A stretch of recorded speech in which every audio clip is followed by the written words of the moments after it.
Hello boys and girls, welcome to the latest part of the yearly benchmark. So we are starting now with a great game called Hellblade Senua's Sacrifice. So Hellblade Senua's Sacrifice on our desktop, I was able to play with the median settings, textures on high, and with these settings I got an average of 38 frames per second and a minimum of 28, so it means that the game might drop sometimes from the 30 frames per second, but nothing special. This is a game that contains some action, but I don't think that the 30 frames per second will get eventually on the way of the good gameplay, you know.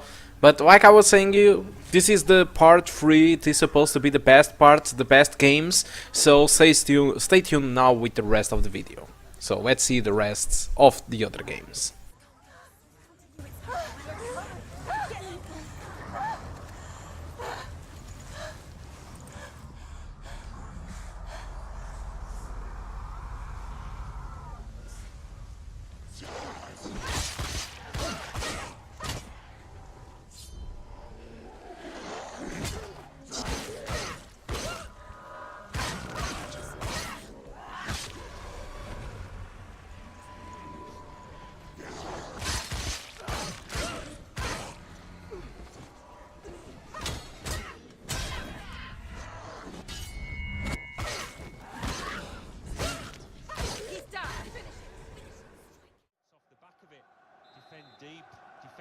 FIFA 18, developed using Frostbite 3, the same engine behind Battlefield series and many other games from EA. So FIFA 18 is no problem for this desktop. I was able to play the game completely maxed out settings with a frame rate above 60 frames per second during the gameplay. I do recommend it to use V-Sync or Walk X60 because of the tearing, but for benchmarking purposes I disabled any limitation on the frame rate. But like I was saying, during the gameplay what you can expect is a frame rate above 60 frames per second, like you are seeing right now, and during the gameplay, during the replays I mean, the game blocks the frame rate to 30 frames per second, and there's nothing it can be done to get to those 60 frames per second. So that's it, FIFA 18. Lukaku!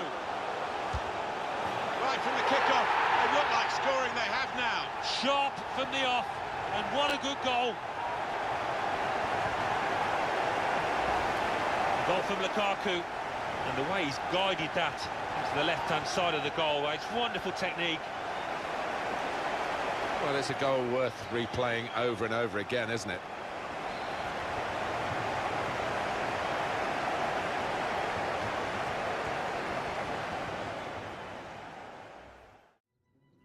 Dishonored Death of the Outsider. This is a standalone expansion pack to the Dishonored 2, which means that you don't need to have Dishonored 2. So this game uses the same engine as Dishonored 2, which is the Void engine, which is a heavy modification of ID Tech 5, which is a very bad optimized game. Either way, with my custom medium to high settings and using a dynamic adaptive resolution to 75%, I was able to get an average of 38 frames per second, and the game never dropped from the 33 frames per second, so it was a pleasant experience above the 33 frames per second.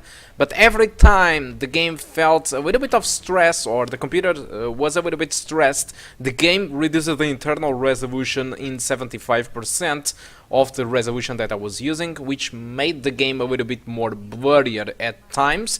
But the good thing is that, like I said, the game never dropped from the 30 frames per second or the 33 and provided us a great experience.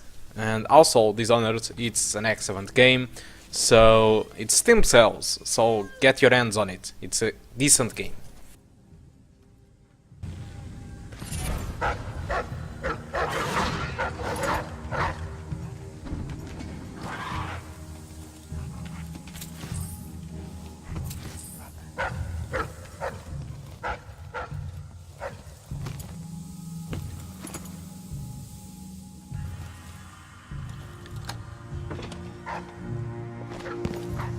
Nah, not this time. Pro Evolution Soccer 2018, developed using Fox Engine, the same engine behind Metal Gear Solid 5 Phantom Pain. So to play this game with 60 frames per second all the time, I needed to use the median settings, which is the default settings that the game comes with. If I raise the settings too high, I get a better ambient occlusion and better details outside the field, which I don't think that makes a big difference at all. And if I use those settings, I get a frame rate between the 50s and the 60s, while the median settings, what I get is a 60 frames per second experience, which is similar to the consoles. During the replays, it comes locked at 30 frames per second, but there is an option on the launcher that lets you to disable that lock at 30 frames per second and lock at 60 during the replays, but either way the replays don't run at 60 frames per second, so there is no reason to use it. But anyway, if you decided to unlock the frame rate on the replays, what you're going to get is the replays above 30 frames per second. So completely playable at median settings, 60 frames per second during the gameplay, basically.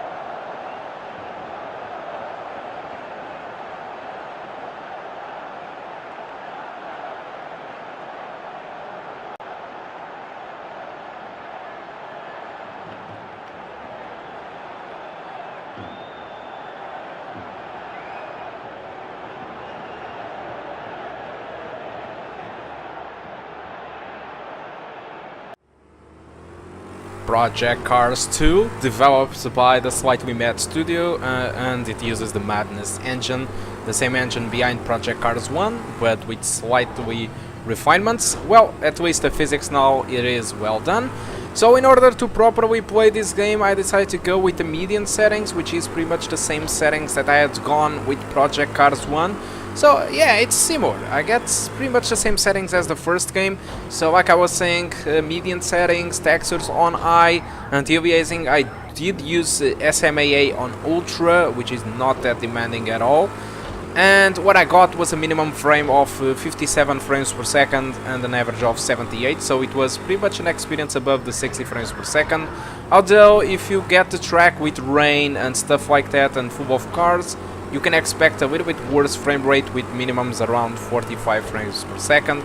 But still, I think it's a very good result for an old PC like this, and the graphics of the game are really good. So that's it, Project Cars 2.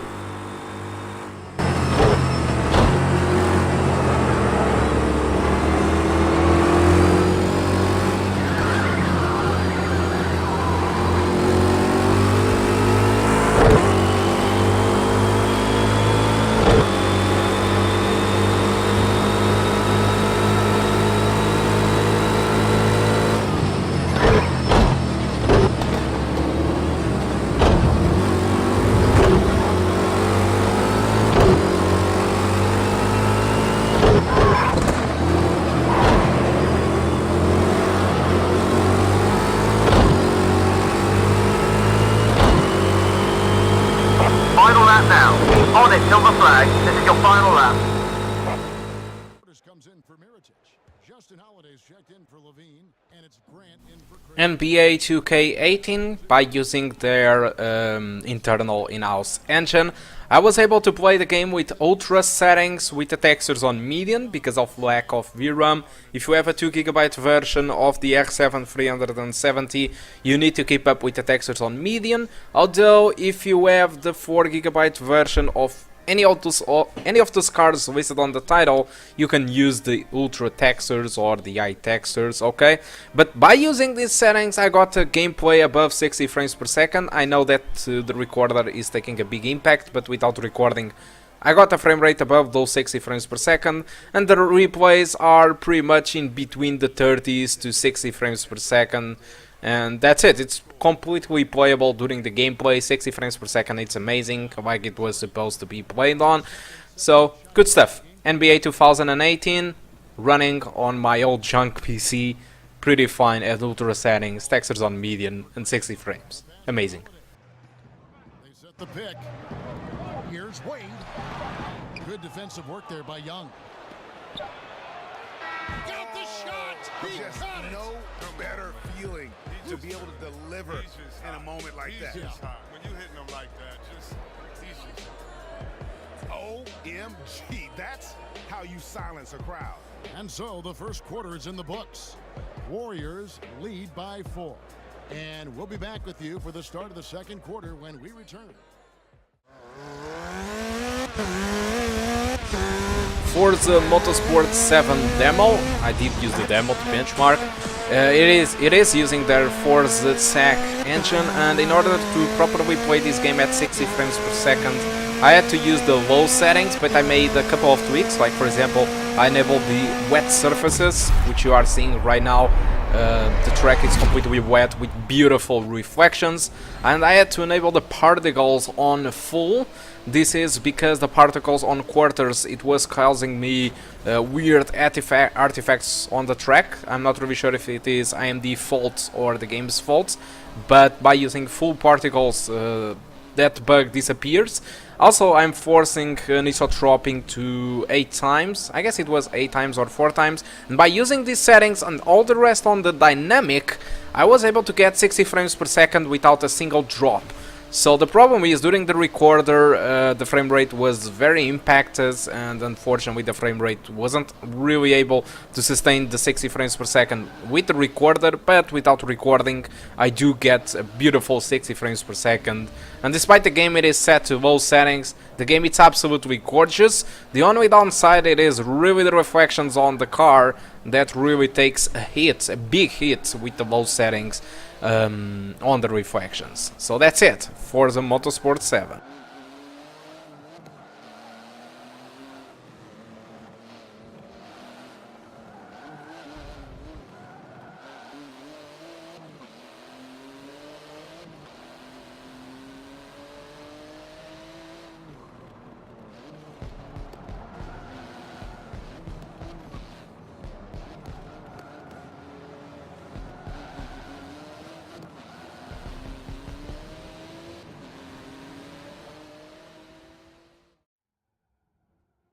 Shadow of War. This game uses the Monolith Firebird engine.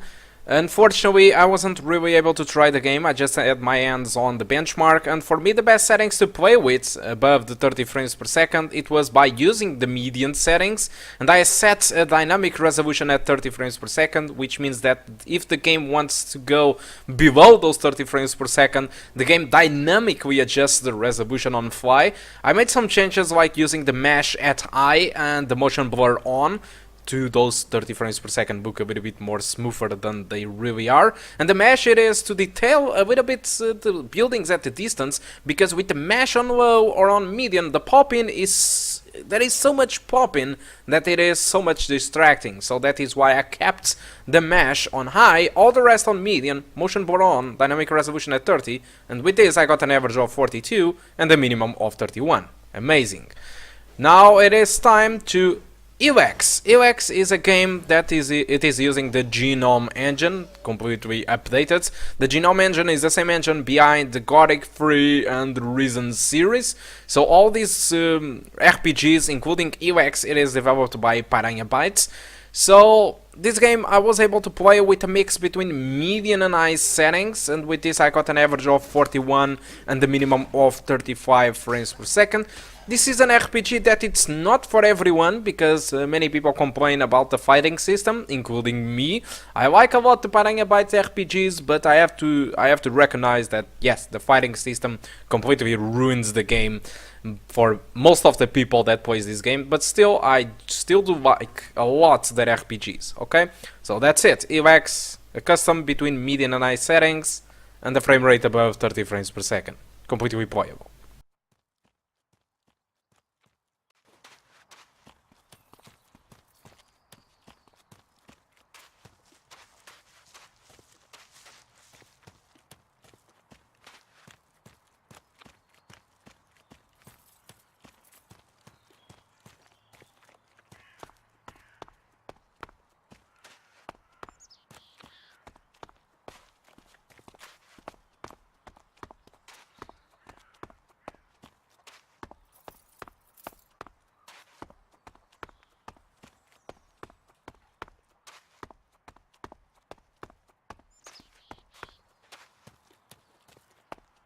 You should come with me. See something more than go. So Wolfenstein II, the new Colossus, the big disappointment for me in years. So this game, it is using ID Tech 6, the same engine as the latest Doom, and it is using Vulkan as the render. So I was expecting so good things because all these things are very very good for AMD hardware. But it seems that in this case this game is running very poorly. I'm using the low settings, I'm using TXAA as the anti-aliasing, and I'm using anisotropic filtering at 4 times, and during the first level, which is not the most demanding one, not even close to it, I got an average of 56 and a minimum of 37 frames per second. Both consoles can achieve a 60 frames per second on this title, probably with better graphics, I don't know, but they achieve 60 frames per second, and unfortunately I am not really able to get it. The same happened with Doom. So, and despite the ID Tech 6 it's very good with recent AMD cards, it seems that the old cards really suffer a lot with this technology, and so yes, our PC is very old, so it's suffering a lot to get a good frame rate. So in Manhattan, which is this level, which is much more demanding, I get an average of 45 frames per second and a minimum of 33. So this is another place where the consoles do get 60 frames per second, and my PC kind of goes between the 30s and the 60s, which is a very big disappointment. I mean, the game is completely playable, but the frame times are all over the place, and it's a little bit weird to play this game in this hardware. Although this game on newer hardware, newer AMD or newer Nvidia graphic cards, it is really easy to run and runs absolutely fine above 60 frames per second. Again, this is a problem with old hardware only.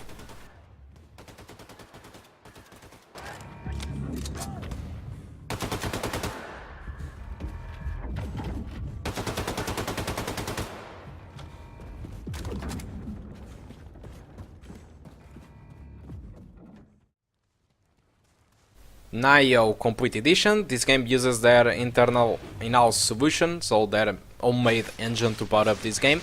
This game, it is very demanding on all the platforms, consoles, PC. It is a very extremely demanding game. Still, I think it's better optimized than the first Dark Souls. So, in order to get 30 frames per second on this game, I had to use high settings. Okay, keep in mind that it's not the ultra. I kept the shadows on median, because the shadows of Minion 2i, it's not too much different. And the render resolution, I'm using the median, so it means that I'm not running the game with the native resolution of 1080p. By using these settings, I got a minimum of 32 frames per second and an average of 42. So it's completely playable with 30 frames per second. In order to get 60 frames per second, I will show you just right away in a couple of seconds. In order to keep the 60 frames per second, I had to play with the low settings. Keep in mind that it's not the minimum. The minimum settings would disable the shadows and the maps would be a little bit weird. So I had the game set to low, which includes shadows on low, which contains shadows. All the maps and characters contain shadows. Okay, I didn't disable the shadows, and the render resolution set to low. I'm not really sure what is the native resolution, or what is the resolution that it uses when you have the render resolution on low, but it completely looked like 720p.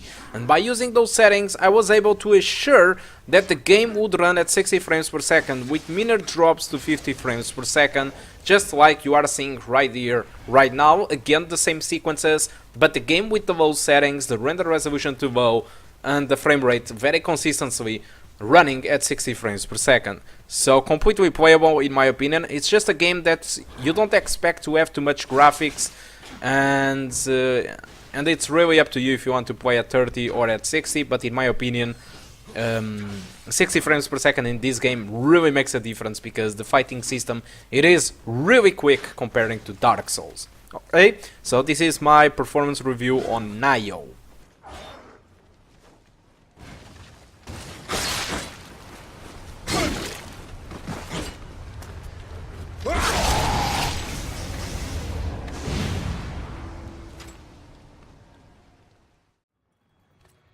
Call of Duty World War II, developed using Infinity Ward engine, the latest version for this game. Unfortunately, this is another game that doesn't run that well. it runs at normal settings, which is pretty much the median to low settings. I had to use an anti-aliasing that looks like a TAA solution, but I had set it to 75%, so what it does is the anti-aliasing works at 75% of the resolution, which is a little bit weird. It is kind of playing the game with lower resolution and then upscales it, just like the resolution scaling options of the game. But it's a little bit weird, it looks better. I don't know what the hell they have done with this, but it's not really that bad to play this way. The only problem is the frame rate. I got an average of 50 frames per second and a minimum of 35, so I really wanted to have 60 frames per second. But keeping a good visuals with this PC, it is impossible to get those 60 frames per second, okay? So that's it, Call of Duty World War II.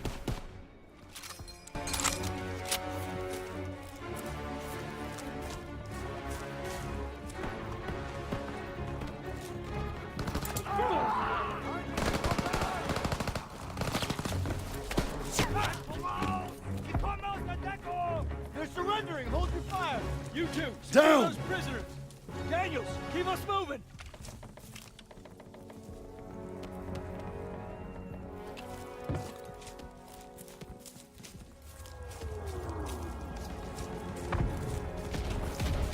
There's the flak gun! Those Stukas are killing our tanks! Armor needs our support! We're gonna take the AA gun behind that tree line!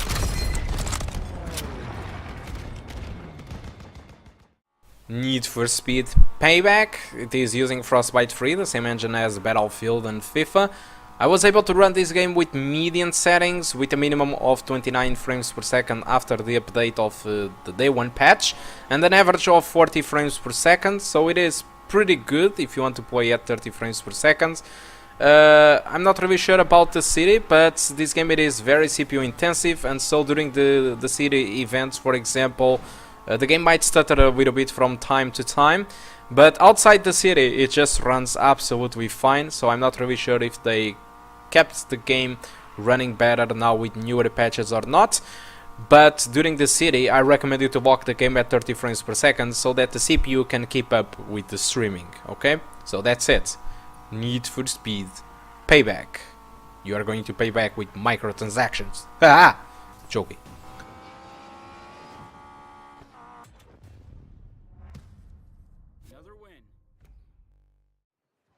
Talking about microtransactions, Star Wars Battlefront 2, again using Frostbite 3, the same engine as FIFA, Need for Speed Payback, well, you know. So I was able to play this game during the forest level, which is absolutely beautiful. This is amazing how well optimized this is. So the game, I was able to get an average of 53 frames per second and a minimum of 45. Since this is not the multiplayer matches, I think that's something in between the 50 frames per second. It is really cool to play with, and with the eye settings the game, it's, oh my god, it's completely gorgeous. It's amazing. There is a lot of physics, things that clearly resembles Crysis, all the vegetation going around with movement, trees knocking down. Oh my god, this is absolutely amazing. That's it, Star Wars Battlefront running excellently fine with the eye settings on a pixel PC. Amazing.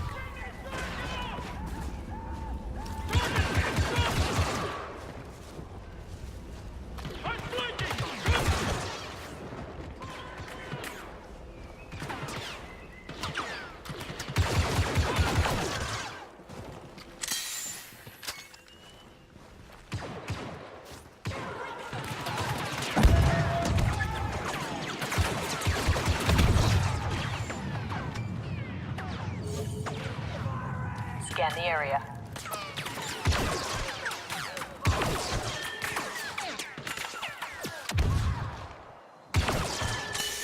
We're done here. Agent Miko, what's your position?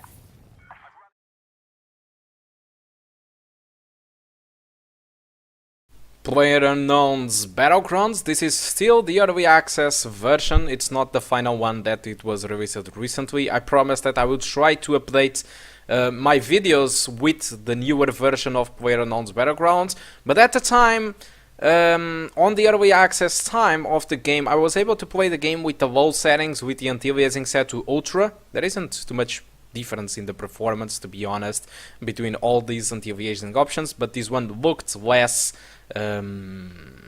blurred, so I did use it because of that.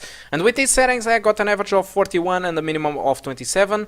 So like I said, I'm planning to try out this game again with the full version, because I'm expecting to have a better frame rate in the full version, okay? So keep that in mind. WWII, this game was developed using the KT HD engine, the same engine that is behind Fallout 4 Total Insanity.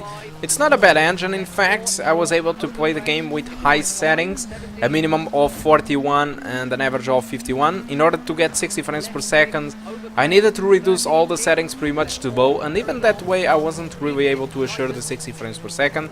So I think the Ego engine from the Dirt Rally, Dirt 4, Dirt 3, it is much more optimized than in this engine, but still the WWII team, it is a very small team, and it's not really experienced with games, so I think that this performance, it is really good already.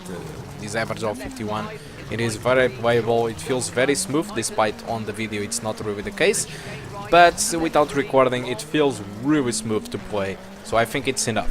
Okay, so the WWII 7. Tighten, keep it.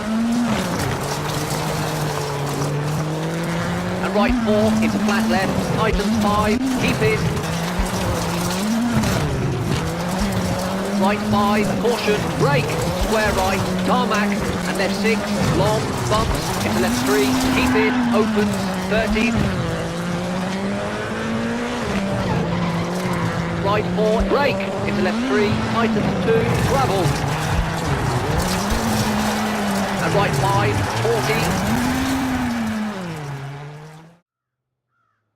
40. Last but not least, H1Z1 recently have been on a free weekend, I guess. This game uses the Forge White engine, the same engine behind PlanetSide 2, which was, and I think it still is, a free-to-play game. It seems like a futuristic Battlefield. But anyway, H1Z1, I was able to play the game with the high settings, minimum of 46, an average of 54. If I resemble correctly, if you go to median settings with this PC, with this processor, you don't get too much of an extra frame rate, because the CPU bottlenecks the performance. So I decided to keep it up with the high settings, since there wasn't too much difference in the performance and the graphics looks better. And so, yet, despite how well I played the game with an average of 54 and a minimum of 46, I'm still the worst noob ever playing this game. So it seems that I'm not really a Battle Royale guy, a good Battle Royale player in fact. So guys, that's all for this year, 2017. This is the resume of all the best benchmarks that I performed during the year. Hope you did enjoy it, and I do hope to see you soon in the newer games of 2018. Goodbye, and Happy New Year!